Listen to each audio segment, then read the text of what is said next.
damaged for somebody to say it doesn't happen on the field. They know that's where it happens.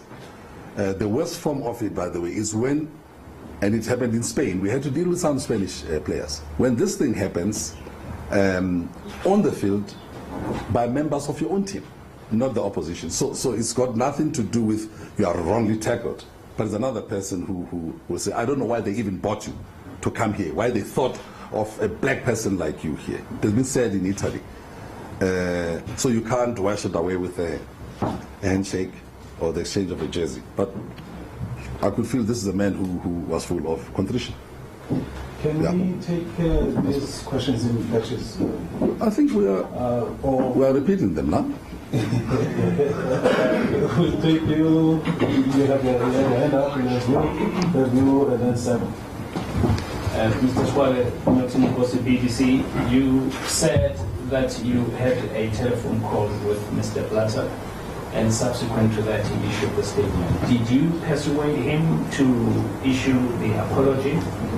And secondly, you said you are not running for president of FIFA. Of FIFA, yes. Are you keen to be president? No, don't ask the other one.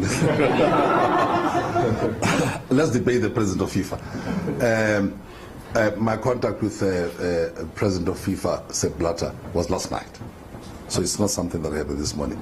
We've been trying to get one. First, I've been looking for Jerome Valcke. When I didn't find him, I was looking for Sepp Blatter. Jerome is due to return my call if he got the messages. I couldn't get Blatter, but I had the office. And Dalia, Dalia, he's been here in South Africa, was mending the phones. They tried to connect us last night at 9 p.m. The failure was on my side. Blatter could not get through. And through this young lady, the Chief of Staff at Minister of Human Settlements, they finally were able to get us to connect this morning. When I spoke with him, and I finished what I was saying, he said, send me your statement. I also have issued a statement. He said, I will also be issuing a statement when is the press conference at 11 o'clock South African time. And he said, by that time I shall have issued my own statement. There was no discussion about him issuing a statement because of our discussion. I don't want to link it to that. I want to believe that it's something that he had planned, something that he was going to do, but he alerted me that he'll be issuing a statement. It's easy for me to say that, no, I convinced him not. I didn't have such an influence over him. Yes, ma'am, and followed by you, and Minister, in light of recent comments, how much damage do you think that Sepp Blatter has done to FIFA as a brand and perhaps to himself as the president? Well, such statements are quite damaging, but the magnitude and the intensity of the damage cannot be known. We will see it as the situation progresses. The FIFA has got more than 200 member associations. It's the biggest sport in the world. It's covering all continents, and it involves many powerful people in their own countries. FIFA executive itself has got all sorts of people coming from across the world. I'm sure coming from all those centers there will be discussions. There are discussions, that's why you are here. And he has issued a statement. So it's arising out of that statement that we'll know how people are reacting. So the damage will be assessed as how people are feeling about what he said about the pitch and what he said in his statement apologizing for those remarks. That's all I can say. Yes, ma'am. Justine Lang, CNN. Do you personally understand the anger? I mean, there's so much anger about this. But also, do you personally understand that? And did you ever consider resigning your FIFA post as a protest against this? I mean, are you happy to be representing FIFA? No. A man who consistently says comments that are inappropriate and is associated with corruption, allegedly. The FIFA has got thousands of people, and I don't think out of disappointment or anger you say I must leave FIFA. It's leaders do not do that, and I hope people are not going to walk out of FIFA and we destroy FIFA because of remarks and sentiments about there's racism in the world, there's racism on the stand. but the one on the field, let's sort it out. I think it was flippant. I understand the context. And he was saying people shake hands after, and I said that to him this morning. People shake hands and they exchange. I can see the context. So therefore, let them shake hands and move on. No, Mr. Blatter said, as he understands, we're now dealing with something that sticks. It's about your mother. It's about which womb you came out of from. When I say you are this, I'm now questioning your very genesis. It's about your DNA, it's about your race.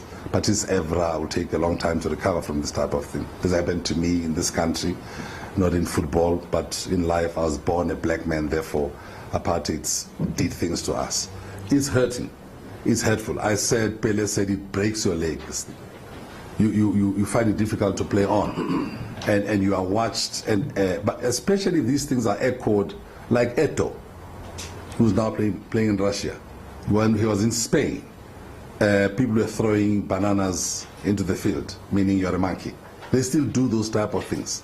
That's why we say action should also be taken against spectators who do that. And many of them are identified by camera, and they're banned from coming to our games. That's what happens. Resigning from FIFA by 206 or 5 FIFA associations is simply not on. I think this matter should be looked at very carefully in terms of the damage by a FIFA executive. Let it be addressed there. I'm sure you're still going to have more real FIFA press conferences, not here. Zurich is only here today, but the big Zurich where our offices are as FIFA. So let the game continue. This indiscretion should be addressed outside, is offside, to use the language of FIFA. Thank you, Mr. Swallow. We have Leadership, we have Simon, and then you will be the last. Thanks. I'm Omar Matasa from the BBC. Mr. Choke, it's good you mentioned it that sometime back, as you say, in Spain and other countries, whereby we witnessed people throwing bananas in the stadium where Peanuts. African players, and we witnessed some other people hitting someone with their head down. These are all problems which have been happening on and off, and it seems to be they are still going on. You mentioned that someone has to be given a red card. Yes. For these kind of problems. But do you think what kind of harsh punishment has to be given now, apart from a red card, to this kind of menace? Because it seems to be they are not stopping. They are going on day by day. Do you think what kind of harsh punishment has to be given to this kind of people? Secondly, the second question is about Sepp Blatter. Sepp Blatter has done a lot of, not a lot, but he has been seen in some of other statements giving out mistakes around, like the Qatari World Cup, and now he has come to this kind of statement, giving out this kind of statement.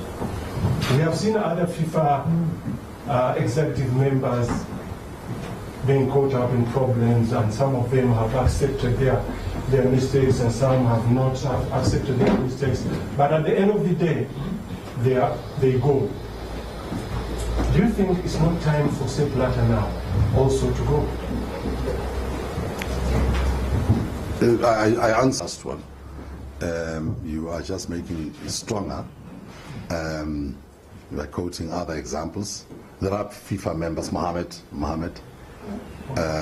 from Qatar, by the way, he's a member. He used to be you'll get the list of members of our committee. Yes, Mohammed had to leave FIFA. Although his name is on the list, it's not updated. There are this